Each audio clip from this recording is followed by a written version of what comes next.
오늘은 종료주일 기념 예배로 하나님 앞에 올려드리고 있습니다. 오늘 귀한 손님이 오신다고 연락을 주셔가지고 지금 오실 때가 됐는데 오늘 종료주일 예배에 함께 하실 손님 아직 예 오토바이 타고 오시네요. 어디 오셨나요? 예 여기 오십니다. 여러분 뜨거운 박수로 맞아주시기 바랍니다.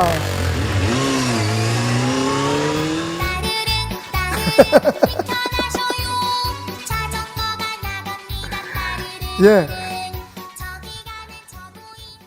오늘 오실 귀한 목사님은 황성문 목사님이셨습니다. 여러분 다시 한번 황성문 목사님에게 박수로. 예. 아니 나는 처음에 멋지게 오토바이 그게 한 1000cc짜리는 된 것 같아. 1500cc. 주차 좀 하겠습니다. 삑삑. 그래서 멋지게 나올 줄 알았더니 세발 자전거 타고 오셨어요. 예. 오신 김에 오늘 우리가 함께 나눌 은혜의 말씀 봉독해 주시고 빨리 가십시오.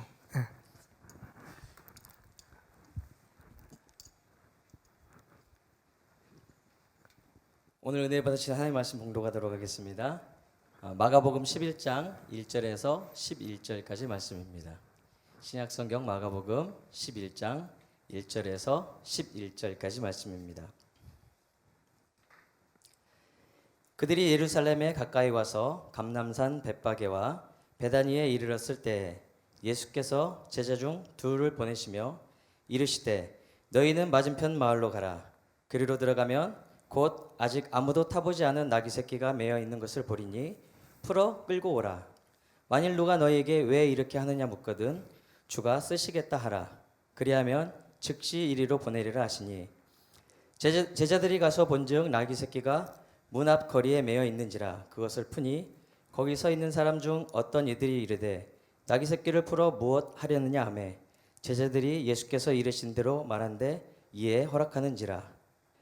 나귀 새끼를 예수께로 끌고 와서 자기들의 겉옷을 그 위에 얹어 놓음에 예수께서 타시니 많은 사람들은 자기들의 겉옷을 또 다른 이들은 들에서 벤 나뭇가지를 길에 펴며 앞에서 가고 뒤에서 따르는 자들이 소리 지르되 호산나 찬송하리로다. 주의 이름으로 오시는 이여 찬송하리로다. 오는 우리 조상 다윗의 나라여 가장 높은 곳에서 호산나 하더라. 예수께서 예루살렘에 이르러 성전에 들어가사 모든 것을 둘러보시고 때가 이미 저물매 12제자를 데리시고 베다니에 나가시니라. 아멘. 예, 오늘 여러분들이 느끼신 그 감정이 어쩌면 예루살렘 성에 입성하시던 예수님을 처음 맞이한 유대인들의 감정과 별로 다르지 않았을 겁니다. 메시아가 오시는 날입니다. 온 도시에 소문이 퍼졌고 6월절 축제를 위해서 각 곳에서 모였던 모든 사람들이 함께 길거리로 몰려 나왔어요. 아마 새벽부터 몇 시간 동안 거기에서 오실 예수님을 준비하기 위해서 다 손에 종려나무를 꺾어 들고, 오늘 마가복음에는 그냥 나무가지라고 얘기하고 있지만 사실은 요한복음에 보면 그것이 종려나무였다, 종려나무의 가지였다라고 정확하게 이야기를 하고 있는 것을 볼 수가 있는데, 여러분 종려나무는 언제 사용하죠? 성경적으로 보면 두 가지의 경우에 사용되었습니다. 하나는 승리하고 돌아오는 왕이나 장군들, 군대를 환영할 때 승리의 환호를 외칠 때에 사용했습니다. 흔들면서. 두 번째는 하나님 앞에 예배할 때, 특별히 성막을, 광야에서 성막을 짓고 그곳에 하나님의 임재를 찬양하며 기념할 때 제사장들과 함께 종려나무 가지를 흔들었습니다. 그러니까 두 가지 경우에 다 승리의 영광을 나타내는, 하나님께 최고의 감사와 기쁨의 고백을 드리는 그런 상징으로 사용했던 가지였다. 여러분, 이스라엘 모든 사람들이 오는 메시아를 맞이하기 위해서 모두의 눈은 예루살렘 성문으로, 그리고 모두의 마음은 우리를 모든 정치적인 압박과 그리고 사회적인 궁핍함, 개인적인 삶의 여러 가지 혼란과 고통 가운데 우리를 자유롭게 하시고 우리를 해방시켜 주실 그 메시아가 오신다라고 하는 감격에 가득 차서 길거리에서 예수님을 기다리고 있었단 말이에요. 그런데 누군가 아마 소리를 질렀겠죠? 그 문에 가장 가까이 있었던 한 사람이 소리를 질렀던 것 같습니다. 그가 오신다. 메시아가 오신다. 그 외침과 함께 마치 그 어느 한 사람도 처음부터 그렇게 하자고 말하지 않았지만 그 마음속에 예비하고 준비했던 호산나라고 하는 외침들이 여기저기서 울려 퍼지기 시작했습니다. 사람들은 준비했던 것처럼 자기가 입고 있었던 겉옷을 펴서 예수님이 오실 그 길을 예비하며 북적이고 있었죠. 드디어 예수님이 등장하십니다. 어떻게 해요? 머시디스 벤츠나 벤틀리를 타고 오시는 게 아니라, 아니면 승리한 선수들이, 우승한 팀이 카퍼레이드를 하듯 오픈카를 타고 들어오시는 게 아니라 세발 자전거를 따르릉 따르릉 타고 뒤뚱거리며 들어오시더라는 말이죠. 여러분, 오늘 그런 장면입니다. 성경에는 기록되어 있지 않지만 저는 분명히 그랬을 것으로 믿어요. 전부 다 거기 있는 사람들이 허걱 아마 턱이 땅에 떨어졌을 겁니다. 저게 뭐야? 우리가 기다리던 왕이 저분이야? 메시아가 저 사람이란 말이야? 아마 그렇게 길지는 않았을지도 모르겠지만 순간 찬물을 끼얹은 것처럼 거기에 서 있던 모든 사람들의 함성이 확 죽고 모든 사람들의 입이 벌어지는 순간이 있지 않았을까요? 왜? 그들이 기대했던 왕이 아니었기 때문입니다. 그들이 예상했던 메시아의 입성이 아니었기 때문입니다. 성경은 예수님께서 아직 한 번도 누구도 타보지 않은 어리디 어린 나귀의 등을 타고 입성하셨다라고 얘기합니다. 물론 실망했겠지만, 놀랐겠지만 예수님을 맞이하는 그 군중들의 외침은 그렇게 뜻없이 커져만 갑니다. 호산나, 우리를 구원하소서. 여러분, 만약 예수님의 그 행동이 승리의 왕처럼 이스라엘 사람들이 예상했던 것처럼 백마를 타고 혹은 많은 사람들과 함께 무리를 져서 당당하게, 보부도 당당하게 걸어 들어오는 그런 예수님의 모습이 아니라 어린 나귀를 타고 뒤뚱거리며 우스꽝 모습으로 들어오는 그 모습이 예수님께서 사람들의 시선과 관심을 끄는 것에 목적이 있었다면 완전히 성공한 거죠.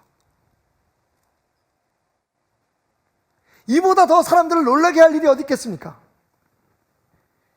우리는 반복되는 고난주간과 종려주일의 그런 설교를 듣고 그리고 말씀을 읽고 마치 이 사건이 2000년 전에 일어난 일이었기 때문에 우리하고는 직접적인 관계가 없는 것처럼 느껴서 그렇지. 여러분, 오늘 여러분들이 아마 우리 베델교회에 대해서 잘 모르시는 분이 오늘 우리의 영상을 함께 보시거나 오늘 성전에 와서 예배를 드리신다면, 아니 예배 시간에 목사가 세발 자전거를 타고 나와가지고 성경을 봉독해? 깜짝 놀랐을 거예요. 어떤 분들은 자리를 박차고 나갔을 수도 모릅니다. 다행히 한 분도 안 나가는 걸 보니까 하긴 나갈 사람도 없다 지금.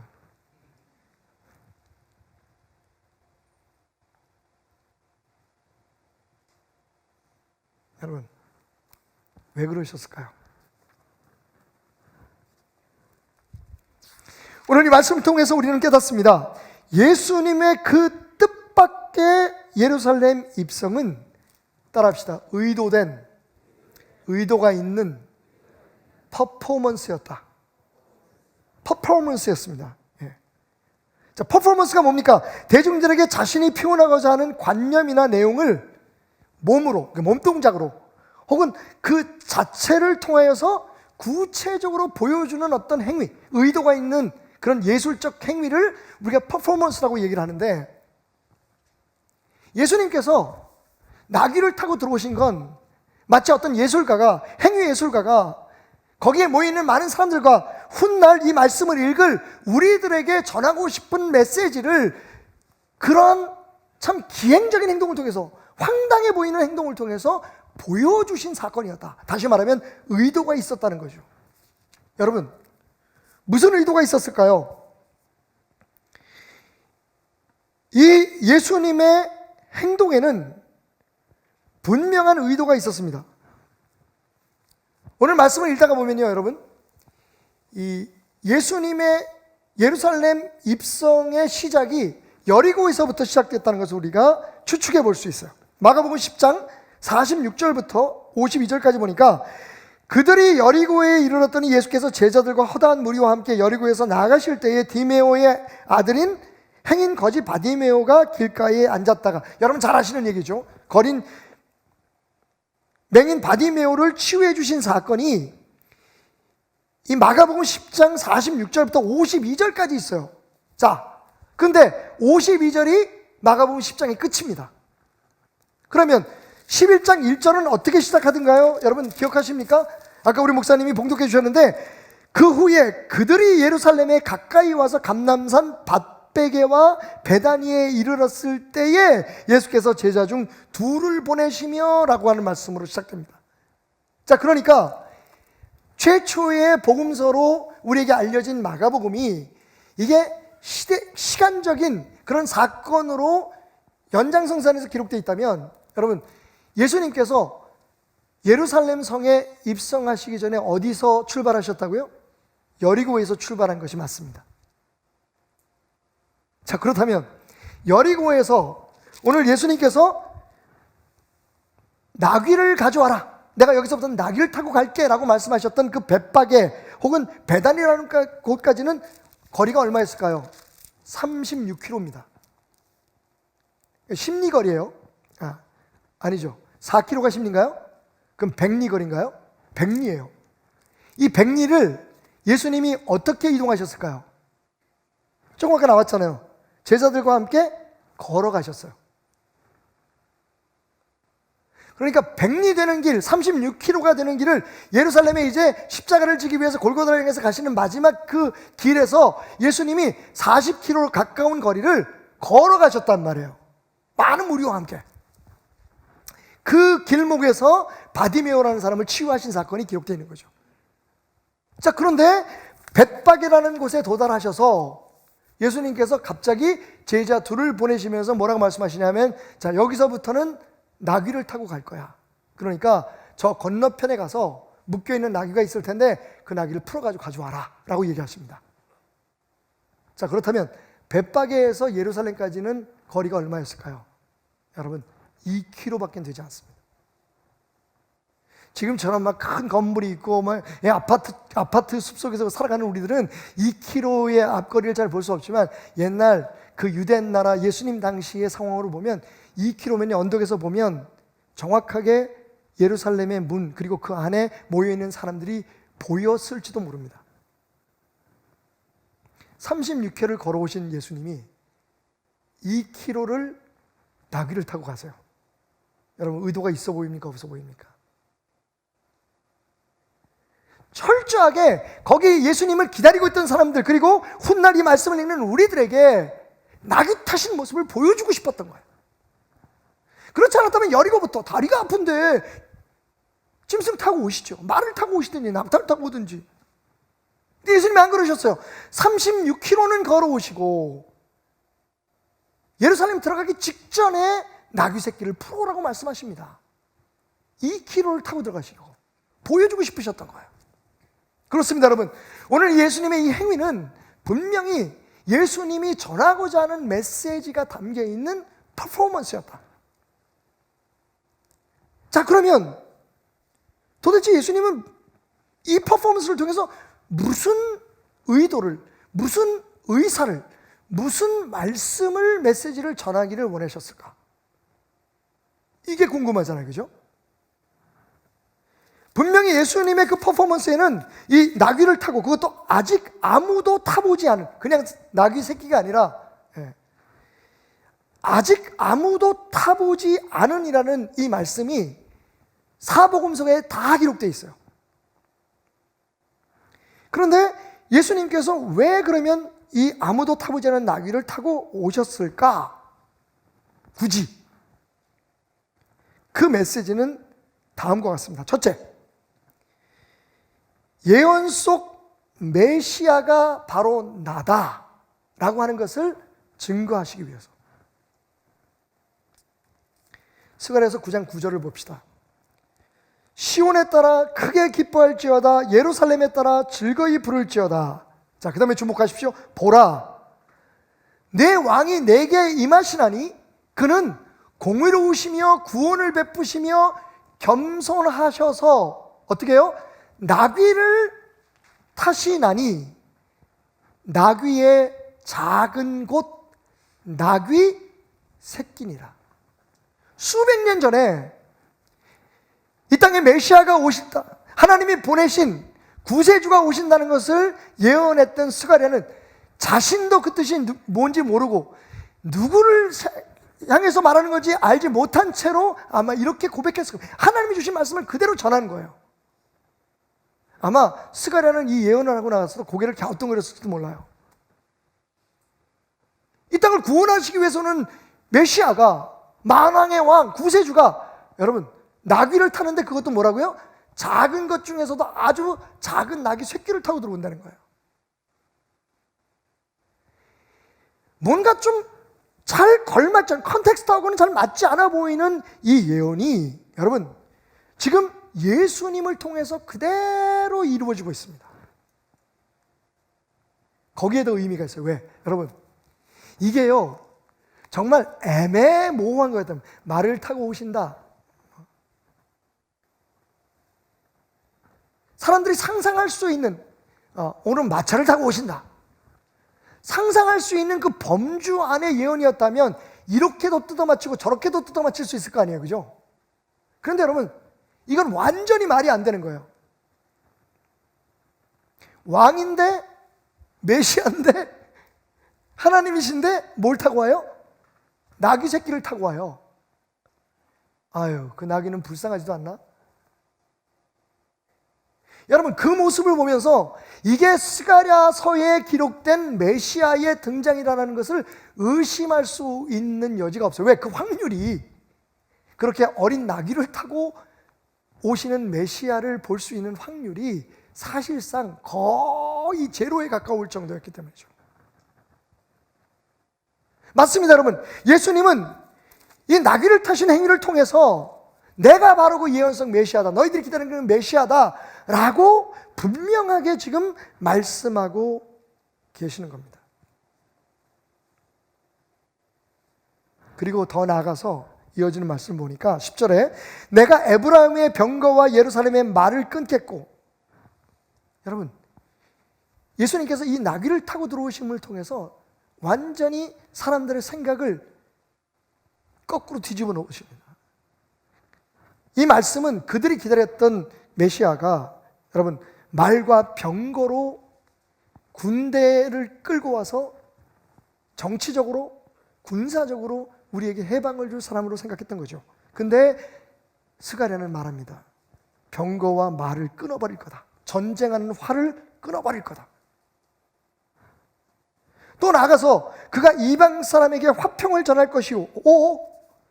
메시아는 우리만을 위해서 오는 분이에요. 예수님은 우리 교회 다니는 사람, 믿는 사람들만을 위해서 있는 분이란 말이에요. 근데 뭐라고 예언을 하냐면, 나귀 타신 예수님을 통해서 그 예언을 생각나게 하는데 뭐라고 얘기하냐면, 아니다, 우리뿐만 아니라 교회 밖에 있는 사람, 유대인이 아닌 이방인들을 위해서도 예수가 오신다라고 얘기를 하는 겁니다. 완전히 뒤집어 놓는 거예요, 그 퍼포먼스를 통해서.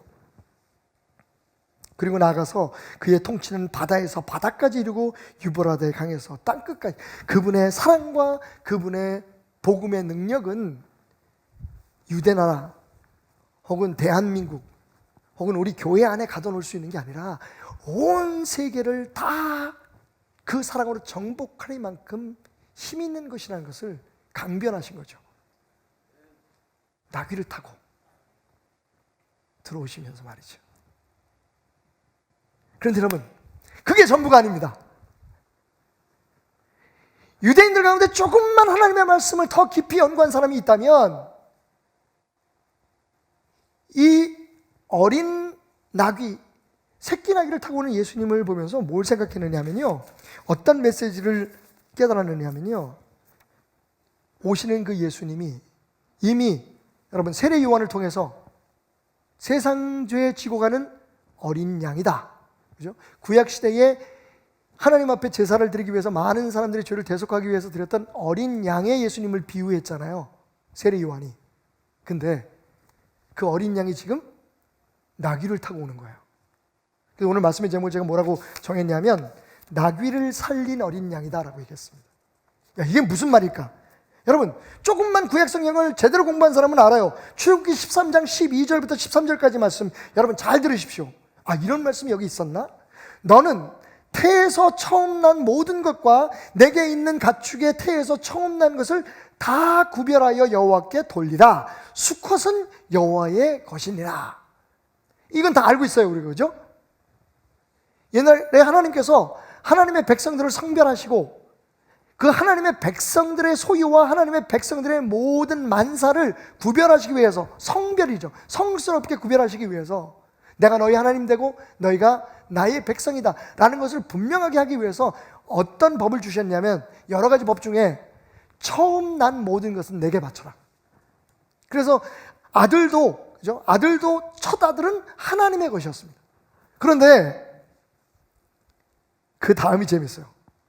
꼭 집어서 하나님 뭐라 말씀하시냐면 나귀의 첫 새끼는, 나귀의 첫 새끼, 여러분 짐승 중에 하나님 앞에 성별해서 드려야 될 첫 가축들이 얼마나 많았겠어요. 근데 딱 집어서 뭐라고 말씀하냐면 나귀의 첫 새끼 다 어린 양으로 대속할 것이오.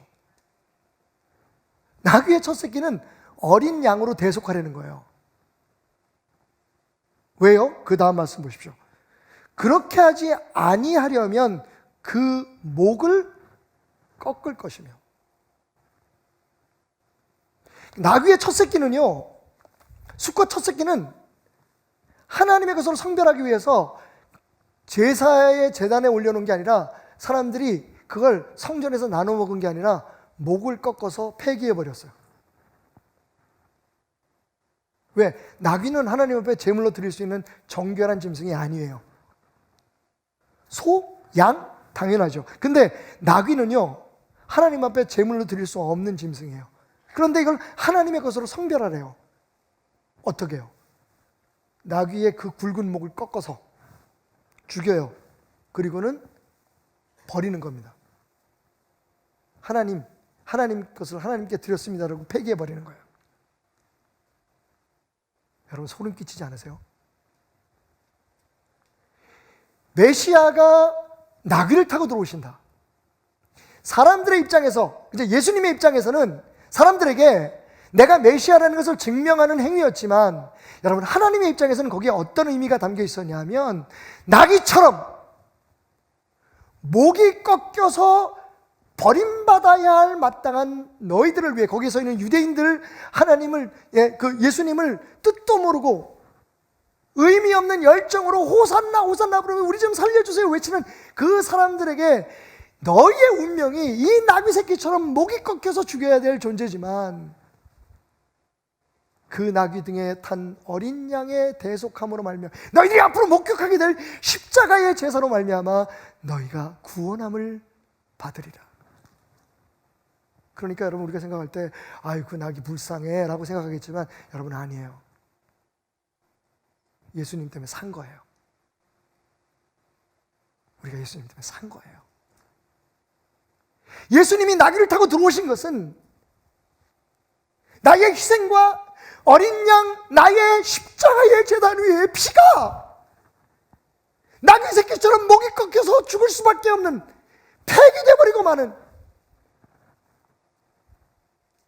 여러분 솔직히 어떤 짐승들이나 혹은 식용에 쓰이는 어떤 가축들은 여러분 고기라도 제공을 하잖아요. 근데 인간은 죽으면 뭐가 남습니까?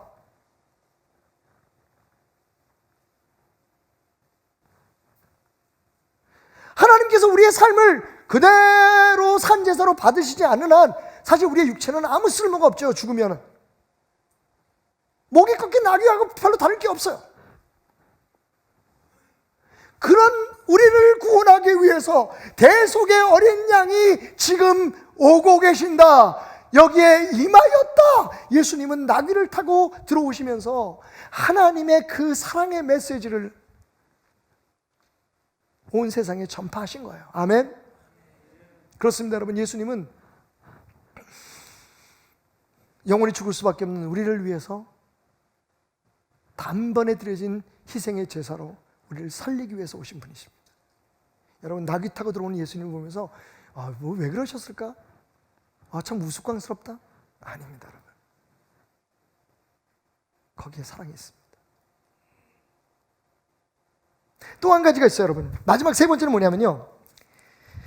자, 여기서 우리가 함께 이 말씀을 읽으면서 재미있었던 건 뭐냐면, 이 사복음서에 이 사건이 다 기록되어 있어요.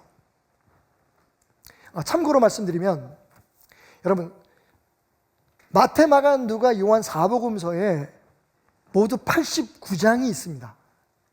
마태복음 1장, 마태복음 2장 이렇게 장으로 계산해 보면 마태, 마가, 누가, 요한 다 더하면 사복음서의 장수가 89장이에요.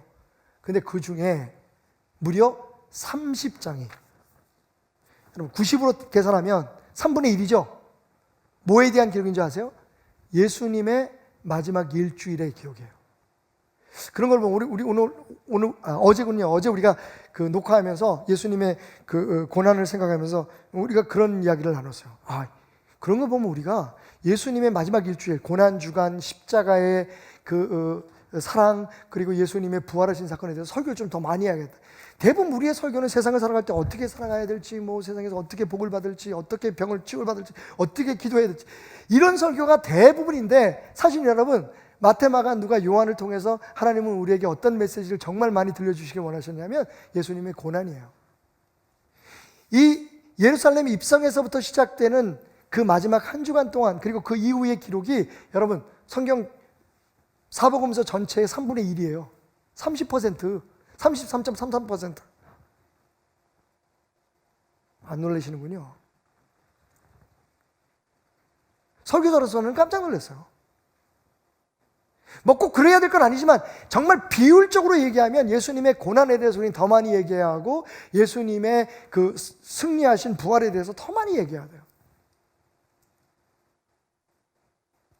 그 중요하니까 그렇게 많이 얘기하셨을 거 아니에요. 3분의 1. 마가복음만 봐도 11장 우리가 읽었잖아요. 오늘 11장 1절부터.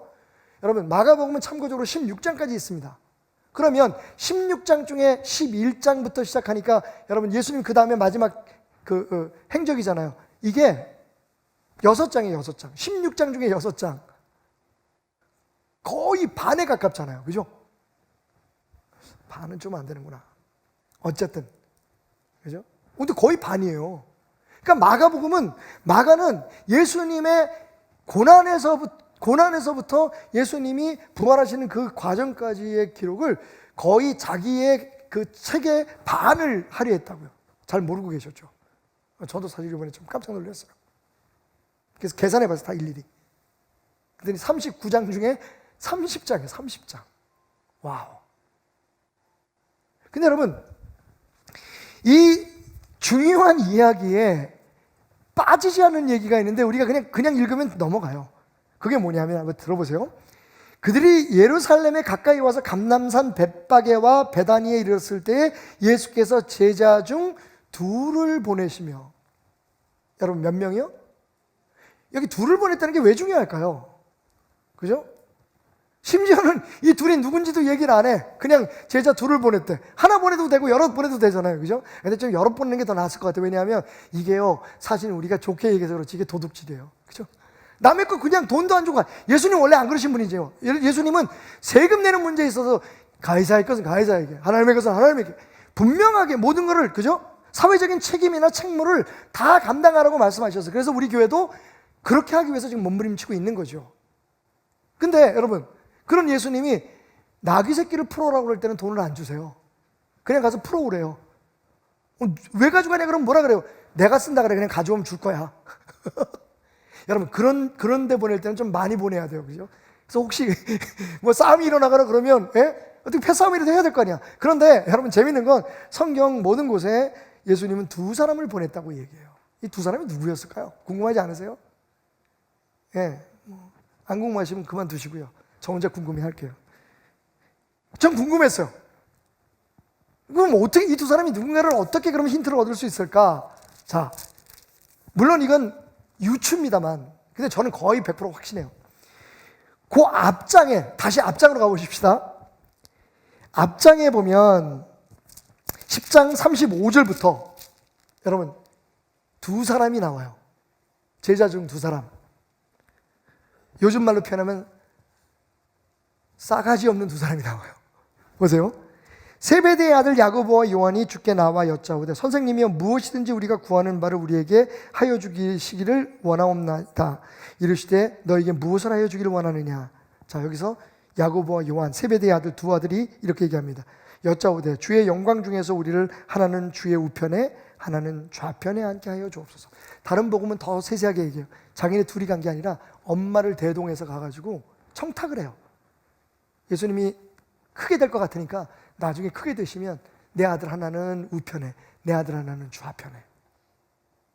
이게 뭐 요즘 선거 때 우리가 흔히 볼 수 있는 어떤 장면 같아요. 대표님, 우리 아들 좀 밀어주세요. 그런 거거든요, 지금. 근데 예수님 뭐라고 답하시나요? 이렇게 말씀하십니다. 너희는 너희가 구하는 것을 알지 못하는도다. 내가 마시는 잔을 너희가 마실 수 있으며 내가 받는 세례를 너희가 받을 수 있느냐? 그때 이 사람들이 뭐라고 얘기해요? 그렇게 할 수 있습니다. 지금 그걸 시키신 거예요, 하나님. 예수님 그걸 시키신 거예요. 그래서 저는 자 결론적으로 말씀드리면 이 두 사람이 누구냐? 야고보와 요한이었다고 생각해요. 여러분, 예수님께서요, 내가 마시는 잔을 너희가 마실 수 있겠느냐 말씀하셨죠? 여러분, 그 잔은 예수님도 먹기 싫은 잔이에요. 기억하시죠? 겟세마네에서 뭐라 기도해요? 이 잔을 내게서 걷어가 달라 그래요. 그러니까 야고보와 요한은 무슨 뜻인지 모르고 답을 했지만 사실은 예수님이 뭐라고 얘기했냐면, 야, 내가 해야 할 일 중에 정말 하기 싫은데 해야 될 순종이 있어. 다 높아지고 싶고 다 칭찬받고 싶고 다 내가 짱 먹고 싶지만 그런데 그렇게 하지 말아야 될 것들이 있어 내게. 근데 너희들이 그것도 할 수 있느니 이거예요. 근데 야고보와 요한이 네라고 대답해 버렸어요. 근데 그들은 그 뜻을 제대로 알지 못했을 거예요. 예수님이 저는요 이 두 사람을 그 진짜 누구도 하기 싫은 남의 어린 나귀 새끼를 끌어온 일을 보내셨던 것 같아요. 그리고 그 나귀를 타고 오시는 예수님의 모습을 보면서 깨닫게 하셨어요. 야, 저 나귀가 여러분 새끼예요, 새끼. 예수님은 거의 33살에 가장 혈기왕성하고 힘있을 때의 청년이잖아요. 그 예수님을 어린 새끼 나귀가 지고 가는 걸 보면 뭘 생각했겠어요? 아닐 수도 있어요. 근데 저는 그래서 은혜가 되네요. 예수님이 보냈던 이 두 제자는 자기가 예수님 덕분에 짱 먹으려고 했던 야고보와 요한이었어요. 여러분, 이 나귀를 타고 풀고 그리고 타고 오신 예수님을 통해서 예수님은 무엇을 말씀하려고 하셨냐면 이 퍼포먼스는 이런 의도가 있었어요. 나를 따르려면 하기 싫은 일 해야 하고 버거운 일을 감당하며 섬겨야 한다. 섬김과 순종을 가르치셨다는 거예요.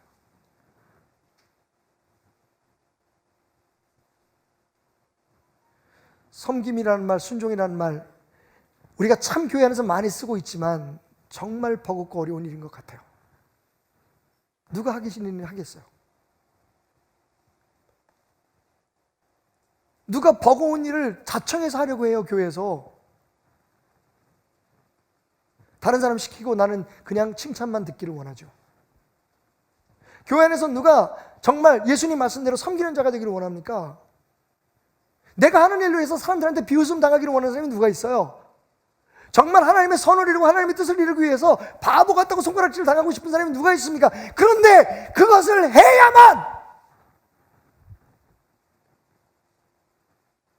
나의 제자인 것을 너희가 알라고 예수님은 지금 그 뒤뚱거리는 불쌍한 나귀의 등에 타서 말도 안 되는 퍼포먼스를 하고 계신 거예요.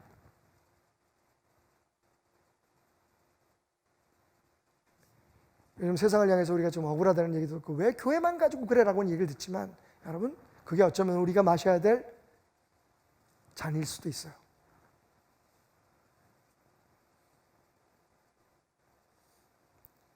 한 가지 분명한 건 제가 어떤 비난과 욕을 얻어먹더라도 여러분 앞에 솔직히 드릴 수밖에 없는 말씀은 여러분 대한민국의 교회는 대한민국 모든 사람들에게 칭찬을 받고 높임을 받기 위해서 세워진 것이 아닙니다. 성경도 그렇게 얘기하지 않습니다. 왜 짝 먹으려고 그래요? 왜 힘을 과시하려고 해요? 왜 다른 사람들을 우리 앞에 굴복시키려고 말하는 거예요? 우리의 신앙의 힘으로 우리가 알고 있는 그 정통적인 믿음의 힘으로 세상 모든 사람들을 우리 앞에 굴복하게 만들고 너희가 교회를 이해한다고 주장하려고 해요. 어떤 의도를 가지고 우리에게 그렇게 하든 여러분 분명한 건 예수님도 억울했어요. 예수님보다 억울한 사람이 있으면 나와보라 그래. 예수님은 스스로 바보 멍충이의 모습을 보이셨어요. 왜 그거 못해요 여러분? 지면 안 돼요? 양보하면 끝이에요?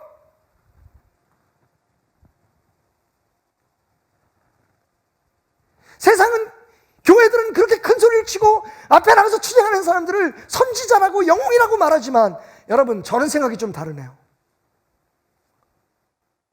진짜 영웅은 여러분이에요. 진짜 선지자는 그럼에도 불구하고 억울하지만 답답하지만 뭔가 의도가 보이는 것 같은데 그걸 참아내고 이런 악물으면서 예수님이 바보스럽게 나귀를 타고 가신 그 모습을 보여주는 거예요. 교회는 텅텅 비고 우리도 뭔가를 보여줘야 되는 거 아니야? 라고 말하는 사람들이 보기에 우리는 멍충이 같고 심지어는 일제강점기에 신사참배하는 목사들처럼 교회와 권권력의 힘에 맥을 못 추고 저렇게 빌빌대는 사람처럼 보여도 솔직히 여러분 뭐 무서운 거 있어요? 대한민국에서? 그래도 너 가서 나귀 풀어와. 나귀야 너 힘겹지만 내가 좀 타야겠어. 그래야 사람들이 너를 보고 오랜 시간이 지난 후에라도 예수 믿는 게 뭔지, 예수 제자가 되는 게 뭔지를 알게 될 거야.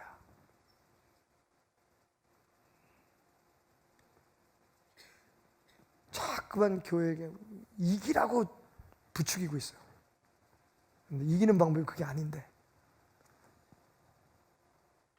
예수님은 지는 게 이기는 거고 죽는 게 사는 거고 섬기는 자가 가장 높은 자라고 얘기하는데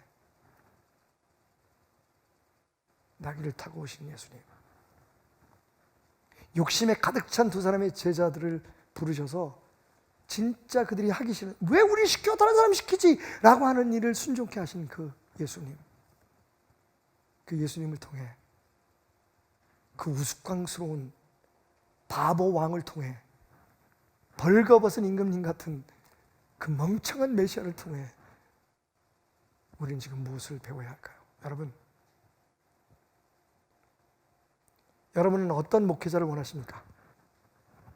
모든 사람들이 그 교회 목사님 최고야, 설교도 잘하고 학벌도 좋고 뭐 박사학위가 몇 개라며 무슨 능력이 때문에 생기기도 잘생겼어, 뭐 못하는 게 없어. 아니면 좀 이상해, 그럼 바보 아니야 저 사람?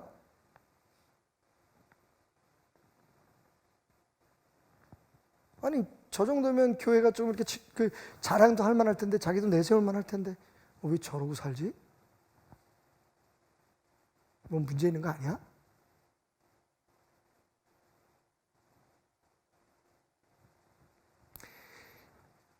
이런 우화를 들었습니다. 하늘나라가 굉장히 바빠졌어요. 왜냐하면 하나님의 아들인 예수님이 세상을 구원하기 위해서 한 결혼하지 않은 여인의 자궁 속에 태어나기 위해 오신 날이었기 때문입니다. 천사들이 막 바쁘게 준비를 합니다. 예수님도 보따리를 싸셨겠죠. 그래서 아기로 태어나신 예수님 무슨 준비물이 필요하셨겠습니까만 어쨌든 그 얘기는 그렇게 진행됩니다. 그래서 예수님께서 막 이제 이 세상으로 이사하시기 오기 위해서 저 높고 높은 별을 넘어서 오시기 위해서 짐을 싸고 있는데 천사들이 한 곳에 모여서 쑥덕거리기 시작합니다. 아니 예수님 좀 이상해. 왜 꼭 굳이 그렇게 가야 되나? 아니 하나님인데 그냥 하늘나라에서 니네들 구원받아라 그러고 못된 놈들 다 죽여버리고 괜찮은 것들 새롭게 뽑아서 살면 되지. 왜 예수님이 저 답답한 여자의 자궁 속에 그것도 조그만 세포 덩어리로 들어가가지고 아니 그냥 어른으로 딱 내려가면 되지. 우리 천사들처럼 그렇게 다 성장한 모습으로 힘 있는 사람으로 나가면 되지. 왜 저렇게 바보처럼 아기가 돼가지고 똥기저기 적셔가면서 우유 달라고 울어가면서 야 그게 메시아가 할 짓이냐. 난 도대체 하나님을 이해할 수가 없어. 난 예수님을 이해할 수가 없어. 그 얘기를 듣고 있던 천사장 가브리엘이 슬쩍 그 자리를 떠나서 예수님 앞에 다가갑니다. 그리고 심각한 말로 이렇게 얘기하죠. 표정으로. 예수님 다시 생각해 보실 수 없습니까? 이건 아닌 것 같아요. 천사들도 다 쑥덕거리는데 세상 사람들이 당신은 뭐라고 하겠습니까? 아니 보세요. 역사 속에 각 나라의 시조들이나 그 영웅들은요, 태어나 누구는 아래에서 태어나고 누구는 무슨 금 두꺼비로 태어나고 아니 로마만 해도 보세요. 로마만 해도 로마를 만든 그 형제들이 늑대가 그 용맹스러운 늑대의 자식들이었대잖아요. 늑대들이 키웠대잖아요. 근데 예수님 이게 뭡니까? 그것도 목수의 그것도 결혼도 안 한 아직 신방도 안 차린 여자의 뱃속에서 이건 아닌 것 같아. 예수님 가지 마요. 그냥 우리 여기서 해결합시다. 하늘에서 할 수 있잖아요. 그때 그 이야기는 우리에게 이런 결론으로 다가옵니다. 예수님이 이렇게 말씀하셨다죠. 아니 나는 내가 사랑하는 저 사람들이 없는 하늘나라에 혼자 있고 싶지 않아. 나는 내 사랑하는 사람들 속에서 같이 울고 같이 아파하고 같이 뒹굴며 저들을 구원할 거야. 그리고 예수님은 보따리를 싸시고 저 베들레헴으로 내려오셨답니다.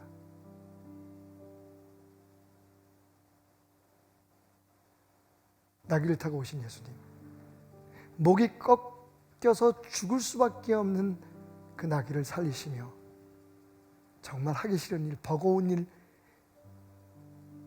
섬김으로 순종함으로 살아가라고 하신 예수님. 여러분, 우리 베델교회는 여러분은 어떤 예수님을 기다리고 계십니까? 혹시 이런 예수님 멋있지 않아요? 너희들 없는 하늘에 혼자 있고 싶지 않아. 지지고 볶고 울고 싸우고 다투는 세상 속에 시간을 뚫고 내가 왔노라.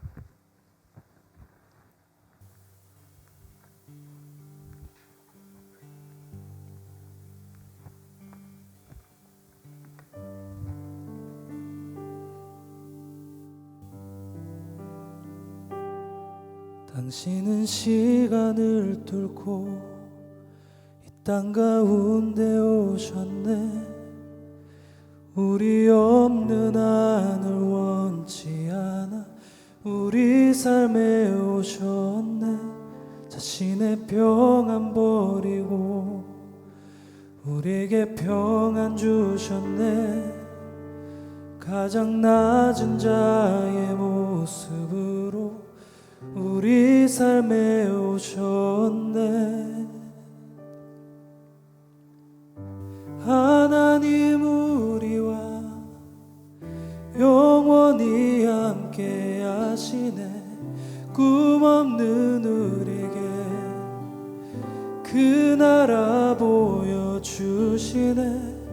연약한 자들의 친구가 되어 주시고 힘없는 우리의 인생을 위로하시네.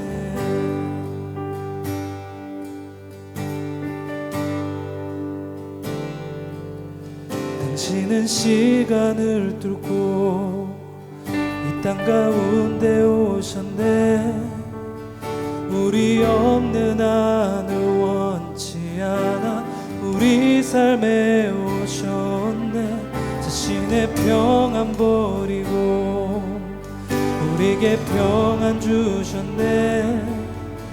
가장 낮은 자의 모습으로 우리 삶에 오셨네.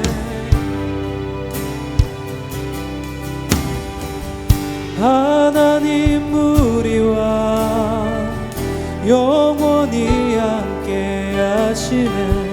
꿈없는 우리에게 그 나라 보여주시네. 연약한 자들의 친구가 되어 주시고 힘없는 우리의 인생을 위로하시네.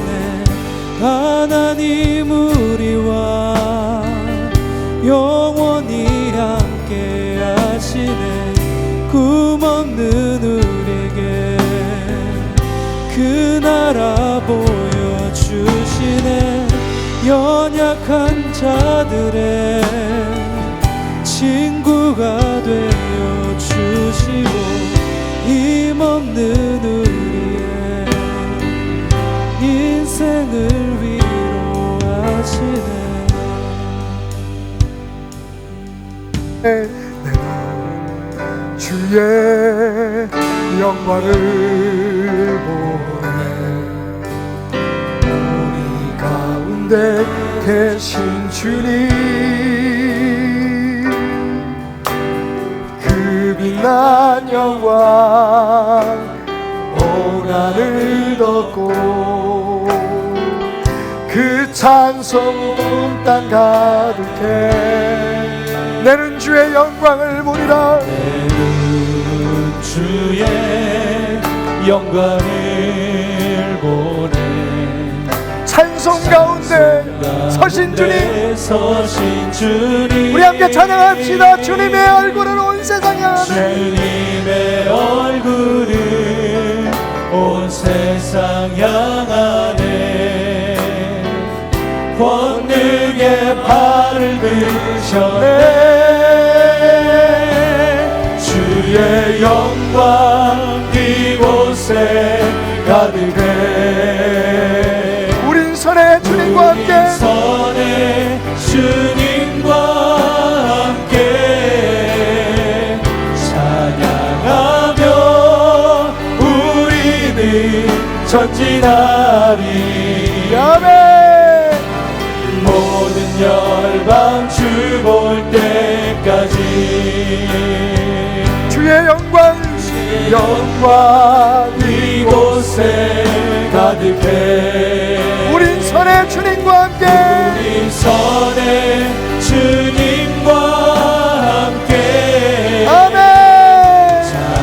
찬양하며 우리는 전진하리. 우리 모두 자리에서 일어나서 함께 찬양합시다. 모든 영광이 주올 때까지, 열방 주 볼 때까지. 호산나 다윗의 자손께, 호산나 다윗의 자손에 크게 외쳐봅시다. 호산나, 호산나 물러와 중의 왕. 주여 우리를 구하소서. 주여 조국을 구하소서. 이 땅의 모든 교회들을 주여 구하소서. 예수 주의 시간에 호산나, 호산나 다윗의 자손에 아멘. 호산나, 호산나, 호산나, 호산나. 오셔서 우리의 가정을, 우리의 교회를, 하나님 이 땅을 치유하소서. 구원하소서. 주의 사랑으로. 아멘. 한 번만 더 외쳐 부릅니다. 호산나, 호산나 다윗의 자손에 호산나 불러와 중의 왕.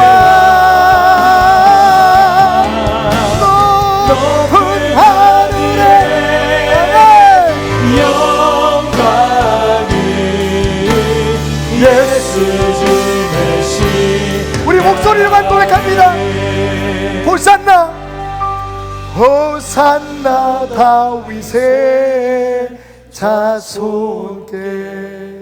아멘. 호산나 불러 왕 중의 왕, 높은 하늘의 영광을 외칩시다. 예수 주 메시아